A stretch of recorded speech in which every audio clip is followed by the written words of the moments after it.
ভাই একটা শরবত দিও। তোমার শরবতের দাম কত? বেশি না, 20 টাকা। খারান দিতাছি। মাহি তুমি কই আছিলা? কই আছিলা এতদিন? এই ছোট লোকের বাচ্চা, তোর এত বড় সাহস, তুই আমার বউকে জড়িয়ে ধরছিস? একটা খবর জানি। চুপ থাকো। তুমি জানো ওকে? কে ও? ও আমার ফার্স্ট হাজবেন্ড। কি হলো, গাড়ি পেলে? আরে কি অবস্থা, কি এলাকায় আসলাম বলো, একটা ওভার খুঁজে পাচ্ছি না। সানি, আমার অনেক পানি পিপাসা লাগছে।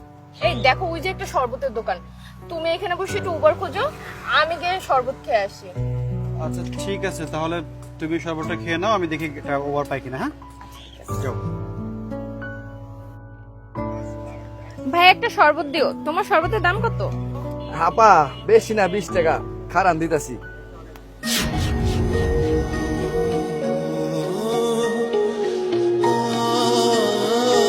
মাহি,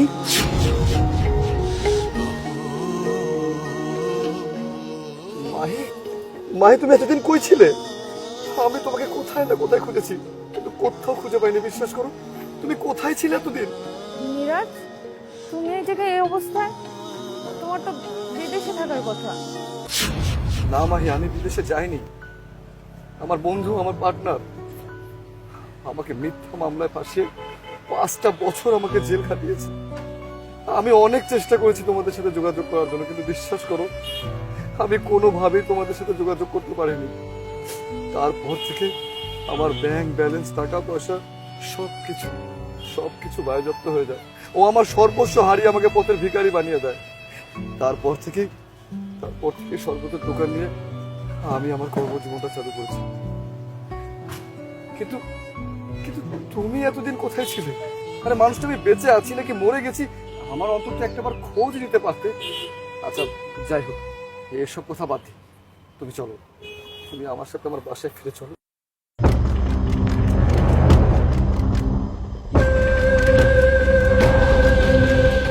ফকিন্নির বাচ্চা, তোর এত বড় সাহস, তুই আমার বউকে জড়িয়ে ধরিস? হ্যাঁ, আজকে তোর খবরই আছে।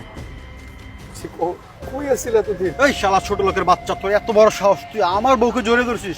আজকে তোর খবরই আছে। সানি, কি করতেছো? তুমি জানো উনি কে? কে? ও আমার ফার্স্ট হাজবেন্ড। হোয়াট? তোমার ফার্স্ট হাজবেন্ড মানে? তুমি আমাকে কেন আগে বলনি? কই, আমি তো জানি না কিছু। তুমি কেন আমার কাছ থেকে লুকিয়েছিলে? কারণ আমি জানতাম উনি মারা গেছে, এই জন্য আমি তোমাকে কখনো কিছু জানাইনি। ভাই ভাই, ওর কোনো দোষ নেই, সব দোষ আমার। আসলে ও আমার বিষয়ে কোনো কিছু জানতো না। 5টা বছর ধরে আমি জেলের মধ্যে ছিলাম। ওর সাথে আমি কোনোভাবেই কোনো যোগাযোগ করতে পারিনি, আর যার কারণে ও ভেবেছে আমি হয়তো বিদেশে চলে গেছি। দেখুন ভাইজান, যা হবার হয়ে গেছে, প্লিজ এই বিষয় নিয়ে ওর সাথে একটু রাগারাগি করবেন। আর মাহি দেখো, তোমার যা হয়েছে হোক না কেন, তোমার যদি 10টা বিয়ে হয় তাতে কোনো আমার আপত্তি নাই। তারপরে বলছি মাহি, প্লিজ আমার সাথে চলো। প্রশ্নই আসে না, আমি তোমার সাথে কেন যাব? আমি আমার হাজবেন্ডকে অনেক ভালোবাসি, আমার সন্তানকে অনেক ভালোবাসি। আমি তোমার সাথে যাব না। আমার তোমার কাছে ফেরার কোনো উপায়ই নাই। মাহি, মাহি একটু বোঝার চেষ্টা করো।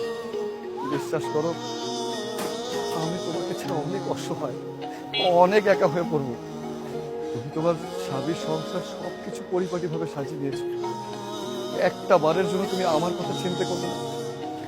দেখো মাহি, প্লিজ আমার সাথে এমনটা করো না। আমি অনেক অসহায় হয়ে পড়বো। প্লিজ আমাকে একা করে যেও না মাহি, প্লিজ। না, কখনোই না।